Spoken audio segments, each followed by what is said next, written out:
Okay. We all love our families. I know we do, because we have amazing ones. We would never hurt them. We love them. As did Victor, his family meant the world to him. He wouldn't purposely hurt them, and he didn't. Victor is mentally incapable of his actions due to 2 psychological disorders. This brought the destruction of his loved ones, including himself. We are here to discuss Victor Frankenstein's future. Victor is a sick and lost man. By a young age, he felt self-importance and an inability to control his actions through bipolar disorder and manic depression. Victor is innocent. He is justified throughout his actions because his mind was in control of him.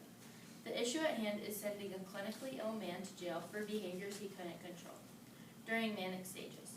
He is not guilty of knowing right from wrong. He is not guilty of killing his loved ones, and he is not guilty of murder.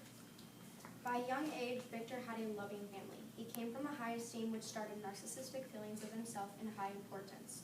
His high expectations of himself and importance continue on as he attends the university, and a professor of his tells him that everything that he believes is nonsense and completely disregards what he believes.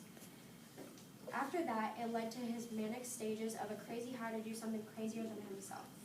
Once his manic stage ends, he sees what he has done and is overcome with depression, realizing his own creation has killed everyone he has cared about.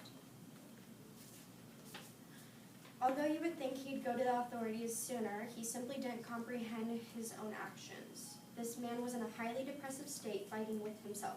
He overestimated his abilities, and his manic overcame himself and then did his depressive. He couldn't control himself even if he wanted to. His self-loathing started after and since has been very ill. Now, knowing this, how can you ever willingly put an ill, sick man down for murder? He lost himself completely and couldn't control himself being taken over. He was and is highly incapable of normal actions and thoughts. His mind is filled with hyperactivity and plenty of remorse, back and forth fighting with himself. The solution would be to have Victor institutionalized so he's no harm to society or himself. Now, knowing this, how could you simply put a sick man in jail, a man who had no control or desire of his fate?